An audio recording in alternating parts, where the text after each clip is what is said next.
Just stay positive. Everything happens for a reason. Other people have it worse. Look, on the bright side, you've heard these before. You've probably said them before, trying to help, trying to comfort, trying to make things feel lighter. And most of the time, they're said with good intentions. But here's the uncomfortable truth. These phrases often hurt more than they help. Not because positivity is bad, but because forced positivity silences pain instead of healing it. It shuts people down when they need space, to be honest. And it creates shame where compassion should be. Let's talk about why just be positive doesn't work and what actually does. It dismisses real pain when someone opens up and says, "I'm not okay." And the response is, "Just be positive." The message they receive isn't encouragement. What they hear is, "Your feelings are inconvenient, you shouldn't to feel this way. I don't know how to sit with your pain." That's invalidation. And invalidation is isolating. Emotional pain is real pain. Telling someone to ignore it doesn't make it disappear. It just makes them feel alone with it. You wouldn't tell someone with a broken leg to walk it off. Emotional pain deserves the same respect. It turns struggling into a personal failure. Here's where just be positive gets sneaky. If positivity is the solution, then struggling must mean you're doing something wrong. Not trying hard enough. Not thinking correctly.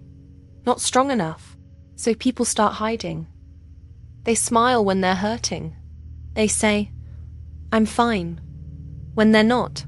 They feel guilty for feeling sad, anxious, or overwhelmed, as if emotions are moral flaws. Now they're not just dealing with pain. They're dealing with shame on top of it. And shame is heavy. It blocks real healing. Emotions aren't problems to be fixed with the right attitude. They're signals that need to be understood. You can't skip grief. You can't affirm your way out of trauma. You can't positive think your way through depression. Healing doesn't happen by pretending things are okay.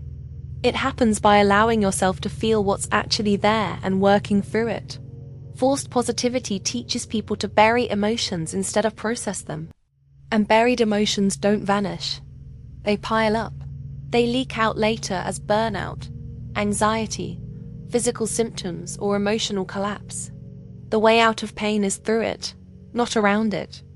It damages trust and connection. Opening up is a risk.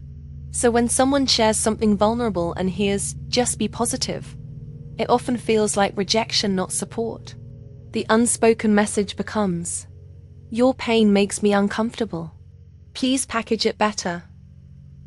Come back when you're easier to handle." So people stop sharing. They stop being honest. They keep the hard stuff to themselves. And real connection disappears.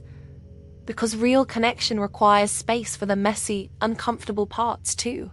It confuses optimism with denial. There's a big difference between hope and denial.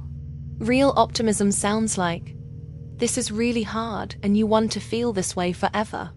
Toxic positivity sounds like, "Everything happens for a reason.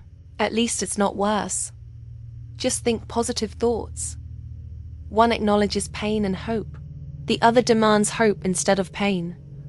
But humans don't work that way.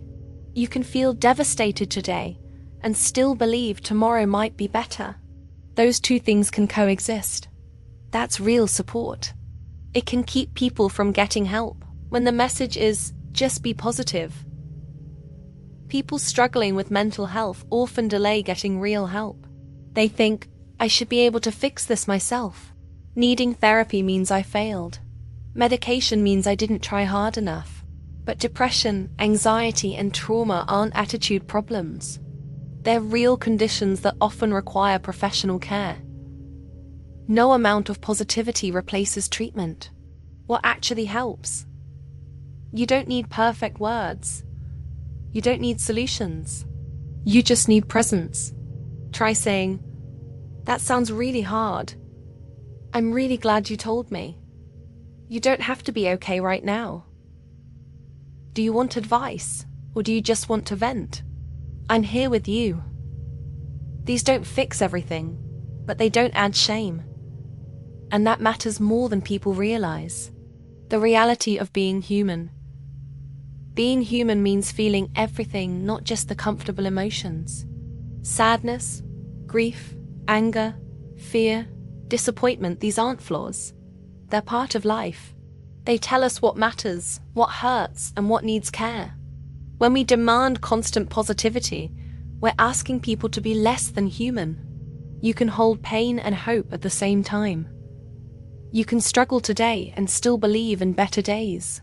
You can work toward healing without pretending you're okay. That's not negativity. That's honesty with compassion. The bottom line. Positivity has a place. Hope matters. But when positivity is forced, when it's used to silence pain, dismiss reality, or make people feel ashamed, it becomes harmful. People don't heal by being told how they should feel. They heal by being allowed to feel what they do feel, without judgment. You don't need to cheer people up. You don't need to fix them. Sometimes the most powerful thing you can say is, "I see you. And you're not alone in this." That's not toxic positivity. That's real compassion.